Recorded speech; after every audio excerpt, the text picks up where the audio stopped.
Hello, everybody. Welcome, and I'm so glad to see you again. For the host of people that felt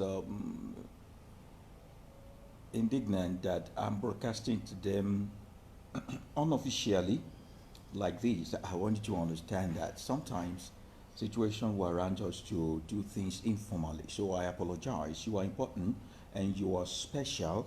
And if you're hearing me this way, it's not because I'm trying to disrespect you. It's because situation warrant that I do it this way.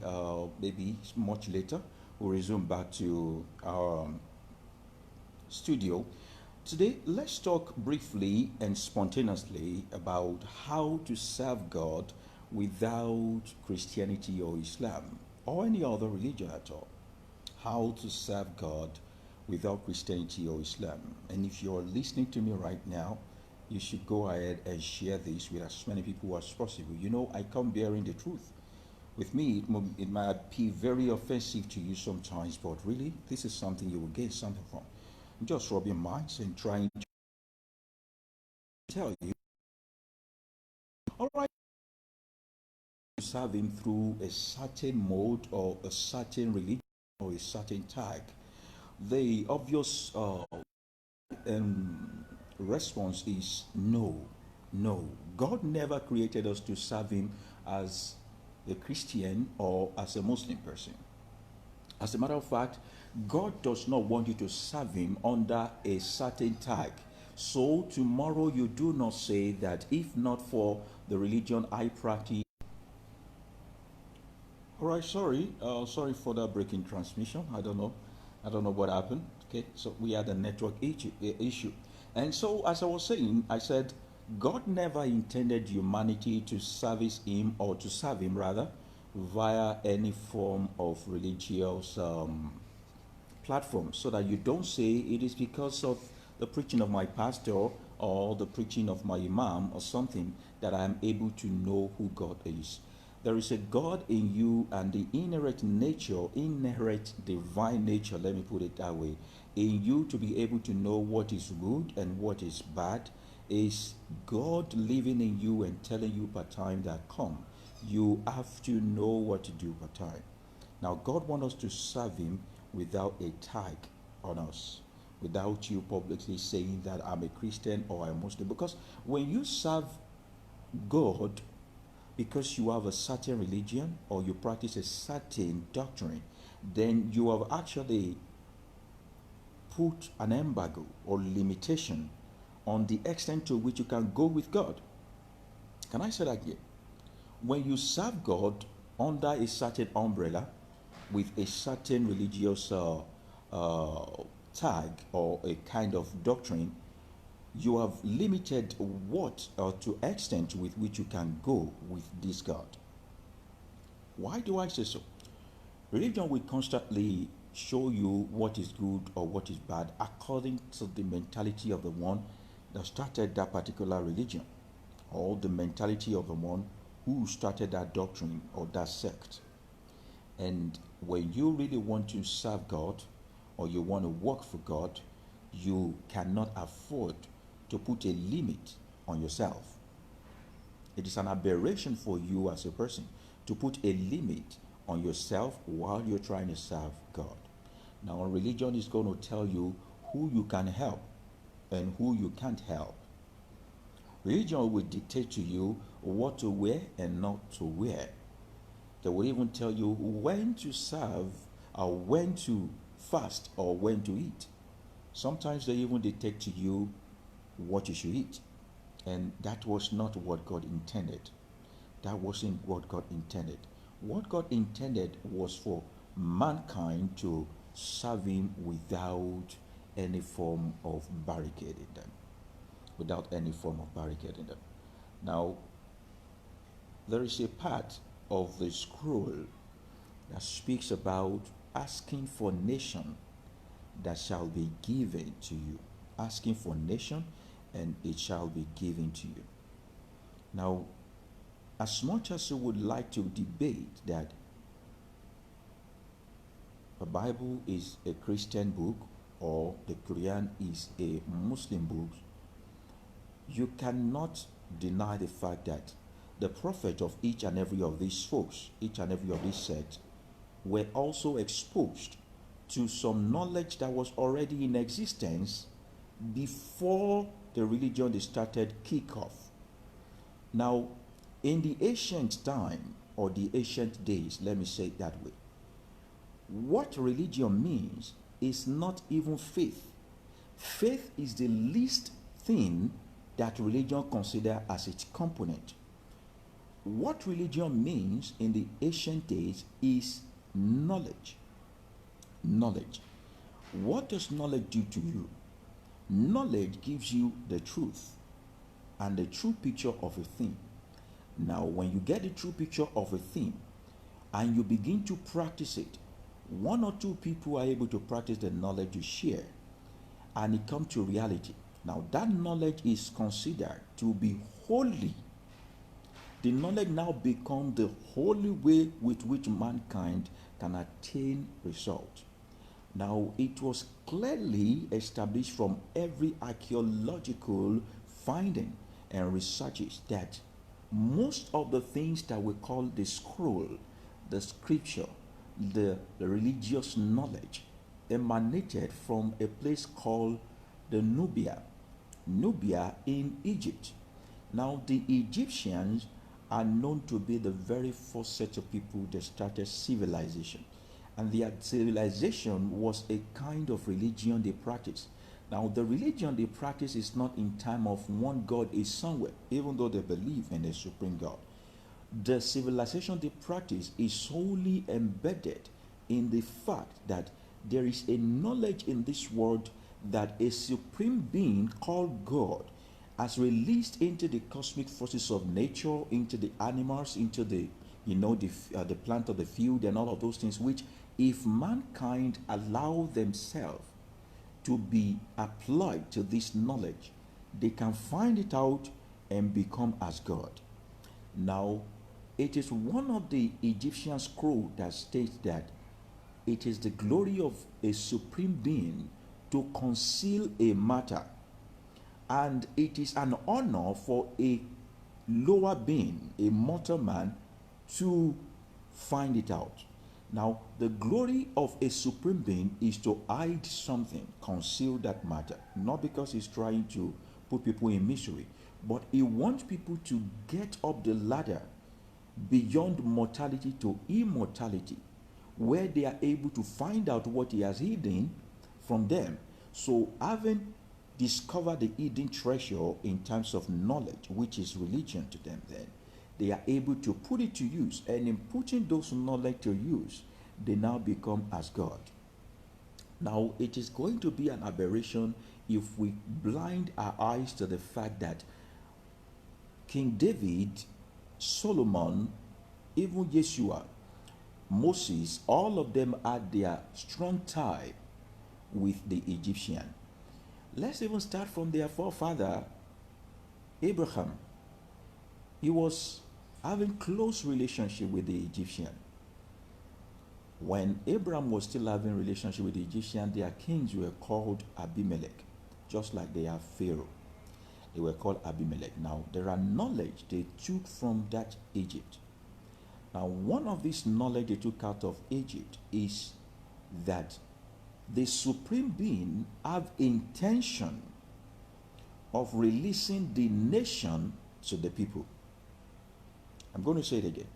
One of the knowledge they took from the Egypt, the Nubia, was that the supreme being created this planet Earth and on other planet for inheritance of those who find out his ways and his method.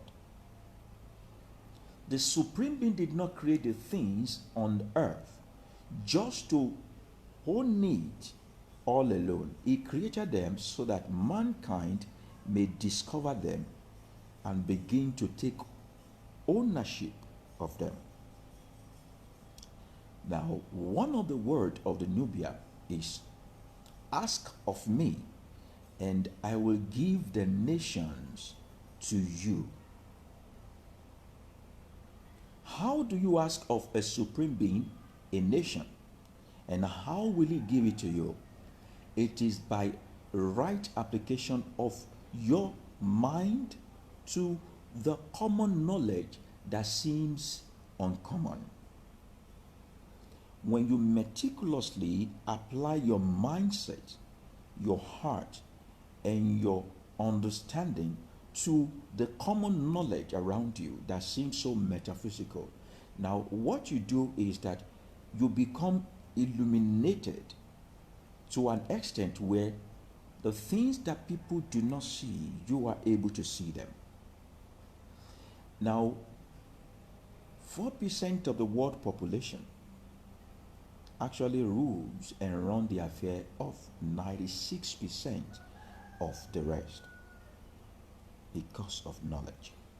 Now, these 4% of the world population are called the Illuminati. Now, the Illuminati is not a kind of evil cult, just the way we say it. They were branded and they are close group for two reasons. When things become too common to the public domain, it loses its favor and it becomes disrespected. So they want to get some kind of aura around it. The second is that you will walk to get to that spot.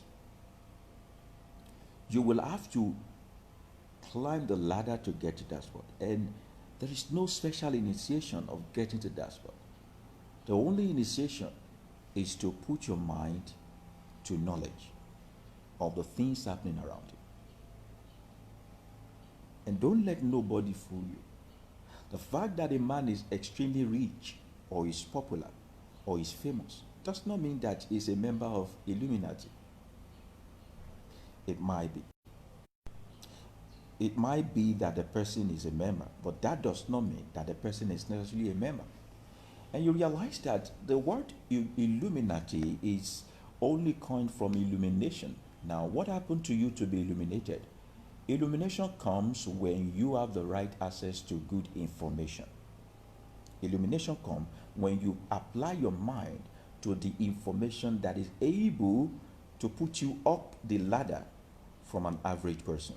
Now, you can either be illuminated in terms of researches, scientific researches, local researches, and all of those things. Now, the more knowledge you open your mind to, the higher you become in terms of human ranking. Now, no special God somewhere is picking you up and giving you promotion. Human beings themselves gather behind you to give you a rank. Why? Because you know what they do not know. Now, it so happened that most times the right kind of knowledge is found here in Africa. The knowledge to do this, the knowledge to do that was found here in Africa. So even Moses himself applied his mind to the knowledge. Act of Apostles, I think chapter 7, verse 22 was saying that Moses was taught in all the wisdom of the Egyptians. That shows that whatever it is that you see Moses doing, he learned it first in the Nubia. Now, it was not a coincidence that even Jesus himself had to be taken to Egypt. Now, the age when they took him out of Egypt was not known to you and I. It was just stated that he was at Egypt at a point, but Egypt formulated some basic principle and hypothesis of Jesus' life as an early boy, at an early age. Now, Abraham also was there. Isaac also went on his own pilgrimage to this Egypt. Now, this current day Egypt is not really what we're talking about. Now, those day Egypt is extending to West Africa. It was extending to the western part of Africa. Though they feed greatly on the water that crosses the Nile, but the center was close to the Nile. The other branches extend to the western part of Africa. Now, there are knowledge here. Now, it was one of the saying of the knowledgeable ones that when you ask of God, the nation, he will give it to you. Even then, before Jesus came, even before Muhammad came, even before most of these people we now try to follow sheepishly came, the intention of the supreme being, which is God, was that mankind can be in the service of themselves. That mankind will be put to service in themselves. Now, why will he give you the gift of singing? Why do you think? Why do you have a certain gift? Why do you think he gave you a purpose to fulfill on earth? Because of a fellow mankind like you. You become illuminated. Your illumination or illuminati experience starts when you begin to now dedicate or decide to find out what you are capable of.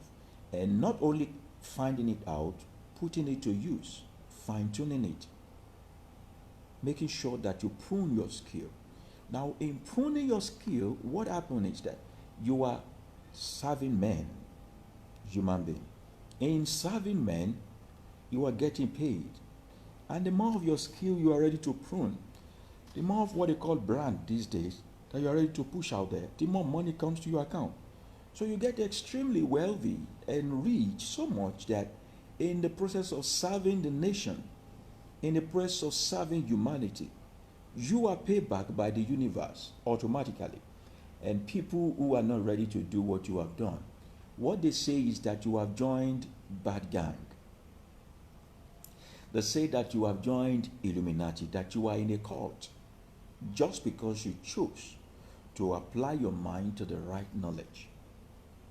And application of a man's mind to the right knowledge is the real religion that we are talking about.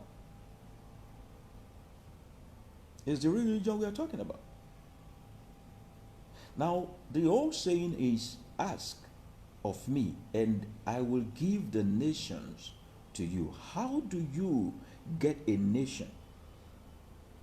An average Christian, an average person will see that verse and begin to think of wanting to become the president of a country, or trying to rule other people, or trying to build a camp where people come to service to worship him. No. The meaning of that particular saying is, ask me how to treat the people right. And in the process of doing it the way I told you to do, the people will pay you back in return. Can I say that again? The words I say is only for the few, just few people who want to make impact in this world. What that means is, ask of me how I want the people in the world to be treated. In doing exactly what I tell you to do, they will in turn pay you for your service.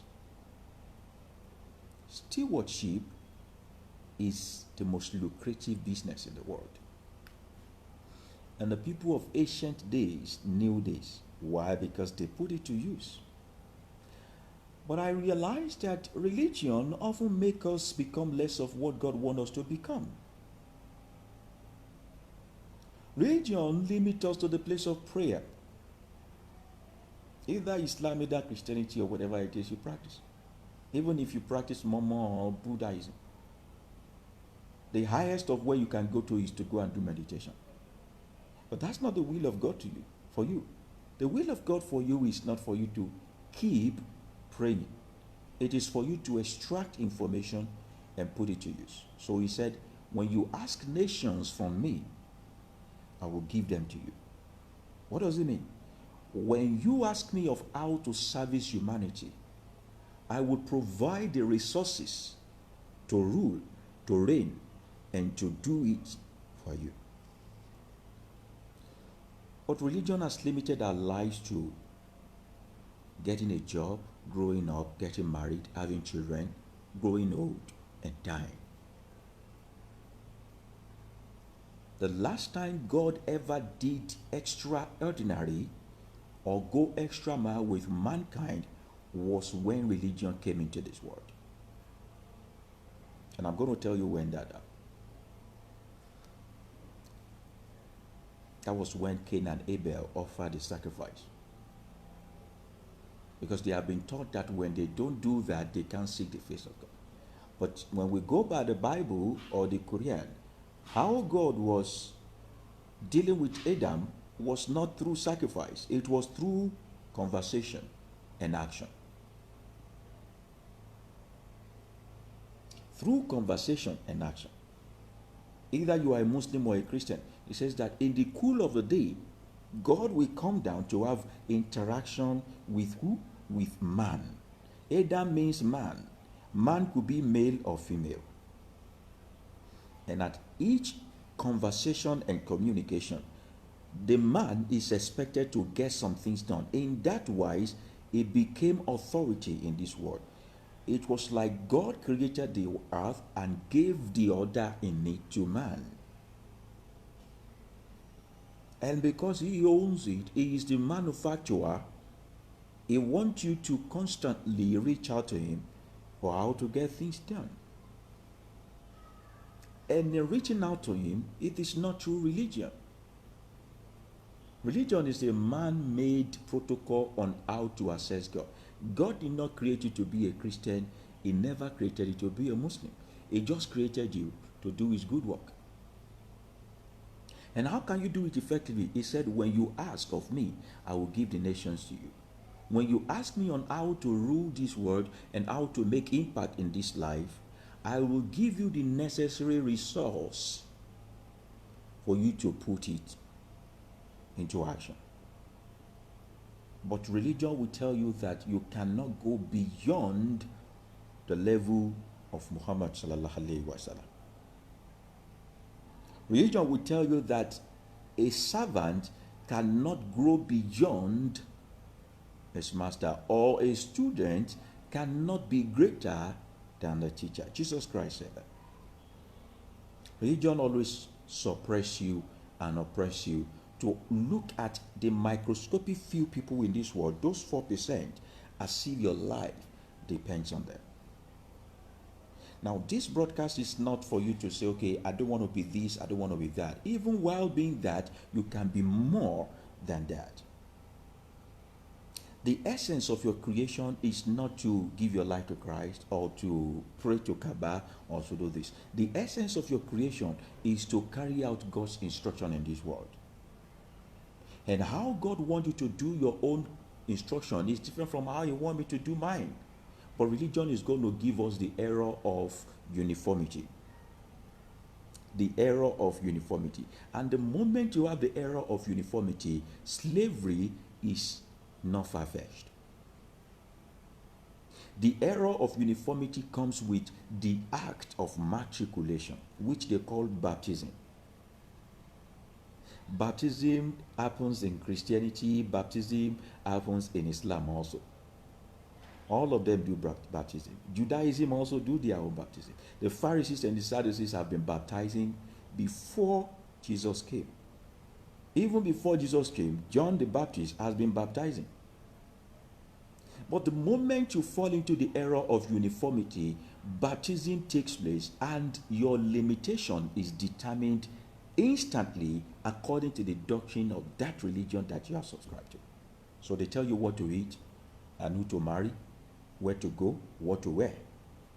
To the point that you focus on what they expect of you than what God requires of you.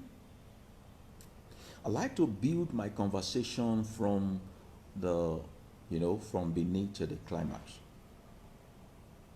When you give your heart to any religion in this world, the first thing you have done openly is to tell the whole world that I do not have a mind of my own anymore, except for this laid down doctrine and rules of man.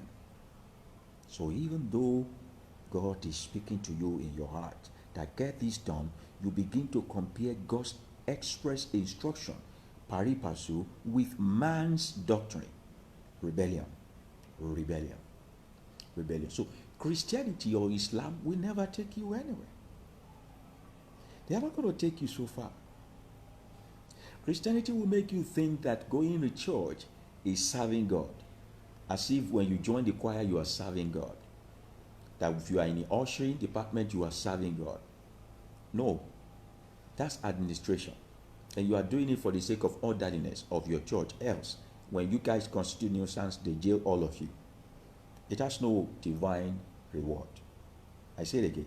Singing in church, leading praise and worship and all that has no divine reward. Islam makes you feel like when you pray 5 times a day, to your nafila, there's the nafila, all those bonuses, that the more nafila you actually do, or the more you say astaghfirullah, astaghfirullah, astaghfirullah, astaghfirullah, astaghfirullah, in a lie, that God will, it doesn't work that way. So they already help you to calculate the thing. The bead that you have to count as numbers. Catholicism also tell you from here to here, this is what you say, from here to here, this is what you say, from here to here, this is what, so they you come and ask for forgiveness of your sin. They limit God's potential in you. There is no way you can fulfill destiny, maximize your potential if you are a religious person. Because even though the divine inherent nature of God in you is telling you to go this way, you will keep looking at what people are saying and what they will feel. That's why I say to you that, religion in the ancient days is not about faith. It's about getting knowledge. And either you are getting the right knowledge or the wrong knowledge, you are still getting knowledge. In the church, you think you are getting knowledge by reading the Bible from Genesis to Revelation. No. You are getting programmed. You are getting programmed to not be able to think out of the box. So you know who is a sinner, you know who is going to hell, you know who is going to heaven, you know who will make it, who will not make it, according to the conclusion of men like you who form the doctrine. The same for Islam also. But that wasn't God's intention. God's intention is, ask of me and I will give the nations to you. Meaning that when you ask God how to service the nation, He will give unto you the necessary resources that is needed to carry out that instruction. How much of that inquiry are you making of God today? And all the ones He has told you so far, have you been able to pull anything through at all? 2020 is few days' time. Would you end up the next year the way you ended up this year?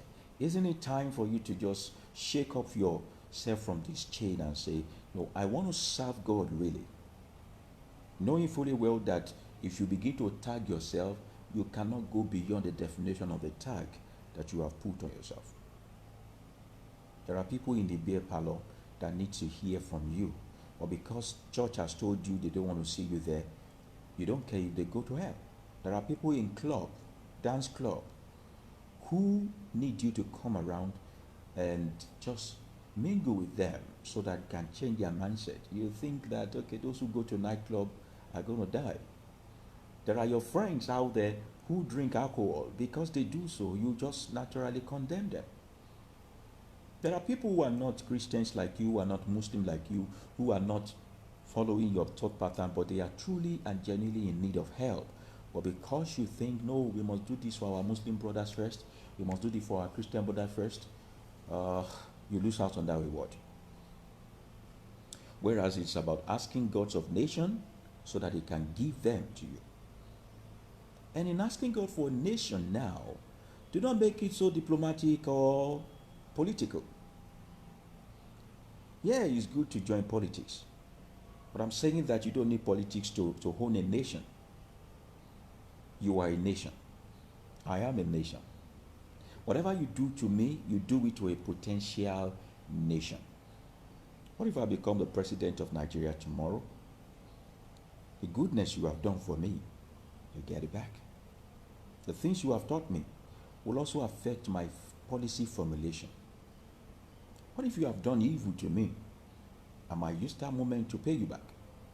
What if you taught me or you influenced me negatively? It might also reflect in my formulation of policy, which will affect you and affect your children and everybody.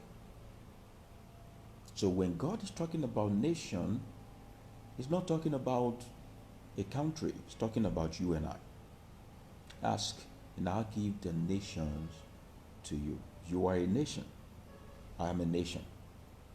Are you able to take me? Am I able to take you? And how can I do that effectively? If I see you hungry and I am not catering for your need. If I see you thirsty and I don't give a damn. If I walk around where evil is happening to you and I say, no, I don't want my names to be stained. And if I see you dying and I say, rest in peace. How can I get a nation out of you? When the first thing that comes to my mind is me, myself, and I. When all my money belongs to me and me alone and not able to share with others, how can I take you up as a nation? How do I influence you? Stewardship, and humanitarian, active humanitarian service. That's how to serve God without religion. But unfortunately, there's no way you can be so religious and also be humanitarian. Haven't you heard in Nigerian churches, they say religious organization is not a humanitarian organization, that everybody should go and work for their money. But they are willing to take 10% of their money. I don't know the essence of the love we practice in churches and mosques when we don't show it. When we don't show it. So the moment you begin to swing your weight behind a certain religious sect, there is every tendency that you will be limited in fulfilling the actual purpose of God for your life. Because you'll be walking according to the teaching of your pastor and the doctrine of your sect, not according to the express instruction of God. So you'll be more concerned about pleasing your brethren, your imam, your sheikh, your pastor, your geo, than pleasing God. And look at us today. The more of God we say we know, the more religious we become, the more heartless we are. Become heartless and we turn blind eye to things that are necessary. And in doing so, we even hurt ourselves. We injure ourselves. We watch ourselves dying every day. Yet we say, Jesus, you are Lord. I will serve Allah till I die. You all are deceiving yourself. You are deceiving yourself. And the problem is, you think the devil is the problem. That's the problem. You are the God. And you are also the devil. Now, some people are saying there's no God. And they give so many explanations that, okay, if there is God, why are small children dying of hunger? The simple question, the simple answer is because we refuse to be God in the life of those children. It is because you didn't do your own part of taking up that nation that they die in hunger. So some people really do not have things to do before now say, you can see there is no God. Yet there is God. And you are that God. So when things happen because someone is trying to set another person up, or someone is actually angry with others, and they pull some string and hurt the other person, we say it's the work of the devil. But we are the devil. You and I are the devil. The evil that happened in this world, we make it happen. The goodness that happened in this world, we make it happen. We make it happen. Either good or bad, the decision is in our reach. That's why he said, when you ask, I'm going to give the nations to you. And the primary purpose of your creation, before Genesis was written, was to love your neighbor as yourself. To love your neighbor as yourself. To treat people the way they want to be treated, not the way you feel that they should treat you. Some of you don't love yourself, but I love me.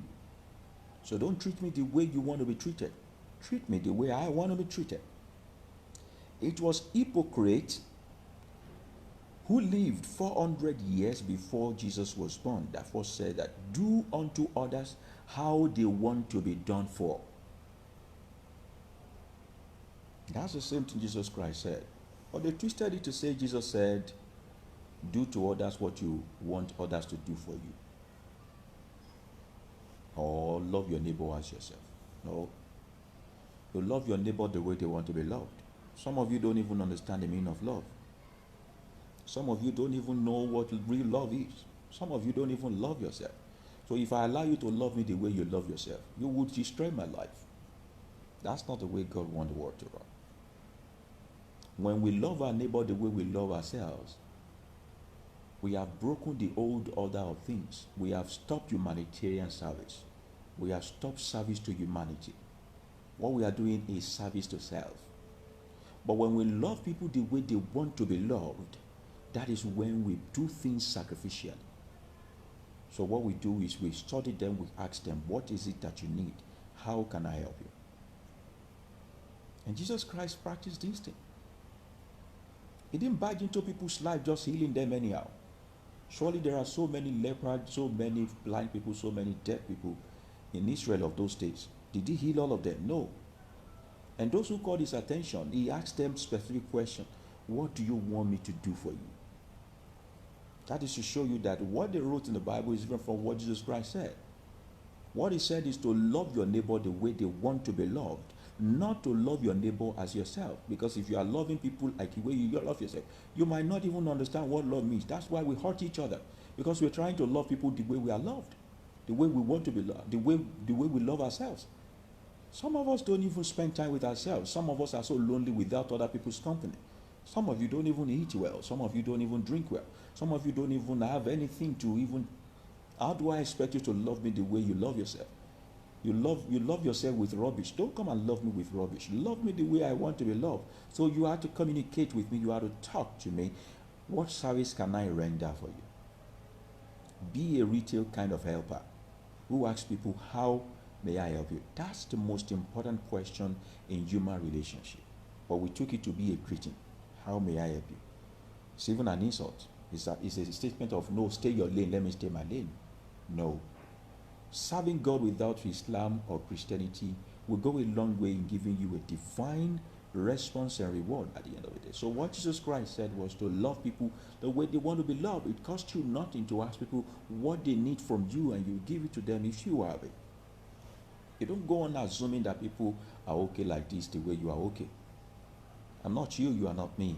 And that is what is breaking so many marriages and relationships today. Because we're trying to be religious. Religion will tell you to love people the way you love yourself. But God wants you to love people the way they want to be loved.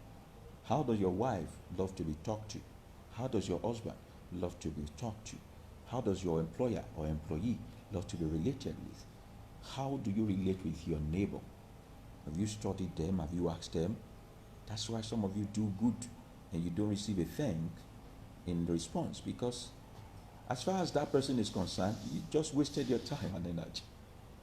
So there's a lot of wisdom we need to go back to if we need to set things straight and do the right thing. There's a lot of wisdom we need to go back to. And unfortunately, this scroll, this parchment, all these books are not in the public domain. And you need to mark time to get to that place. You need to read far and wide. You need to make friends in the international community. You need to go to the origin of all of these things. Naturally, a myopic and ignorant person will think that what is in the Bible happened in the land of Israel. And that's a lie. 92% of what happened is not the story of the Israelite people. 92% of the current Jewish system of government and all those things you see in Judaism and all that are practice of the Egyptian. It came from Nubia in Africa. So you need to read far and wide so that maybe when you leave religion alone and you begin to embrace truth, finding the right knowledge, you'll be truly free. Nobody is going to now tell you what to do before you know what to do. You're just going to be able to think like the Elite. And you're going to be able to now understand what illumination is, because your life will now be illuminati. Why? You have the right light in you. You are exposed now. You are matured now. There is no dragging now. You are more into doing than talking now. And this has nothing to do with if you actually missed church service or you didn't pray, you didn't do all those things that religion asks of you. You naturally get into a synchronization with God Himself. So basically, that is it. No religion is going to help you to achieve purpose or maximize what you are capable of, because you have a lot of questioning that is coming your way and a lot of answering you have to give, unnecessary distraction. They will tag you so many things, call you so many names. It's not their fault. They are illiterate. They are myopic. They are ignorant. They don't know what's up. They just don't understand. All they know in their life is what they read in school and what they read in the Bible. Some of them don't even know what they read in the Bible is what they heard from their pastor. And they are not ready for a change. They are not ready for update. They are not willing to push it further and become better than what they already have learned all this while. As it was in the day of Noah, it is now, so shall it be, world without end. It shouldn't be so. There is no better time that God has related to mankind with so much knowledge and understanding and wisdom than this current dispensation, where we have freedom and ability to even disperse the freedom almost at the cost of nothing, very effective and fast to reach wider coverage. The internet is at your disposal. Look up for stuff and query things. They want you to ask nations from Him so that He can give them to you, not in terms of politics, but in terms of the person right next to you. That person is capable of ruling or forming a nation tomorrow. That's how we get to work this world around and make it work. Get the right instruction and you have the final freedom. That's what Jesus said. When you have access to the truth, you are free already. So it's now left for you to now say, let me take my freedom further by practicing the truth that I've learned. God bless you. My name is Greatman AYILARA, and I invite you especially to my YouTube channel, Greatman AYILARA on YouTube. Press your subscribe button and also press the alarm button so that you know if we have videos there with you for you. If you're looking for how to stay updated with several humanitarian services that I do online here at the Greatman AYILARA, both on Facebook and also on Instagram. And I'm never going to bar you from giving your opinion. I'm learning from people every day. And I do hope that we can spend the rest of our life finding out the truth, because it is the glory of God to hide a thing, what God has hidden. We want to take the honor of finding it out. And this is the right time to do that. Let's figure it out so that our generations that are coming behind us will not fall into the error of uniformity and the event of matriculation through baptism into ignorant sect, the way we have done. And I always tell you to carry your children along. Cost nothing. Don't want them to repeat what you have gone through. God bless you now and grace be with you. Bye for now.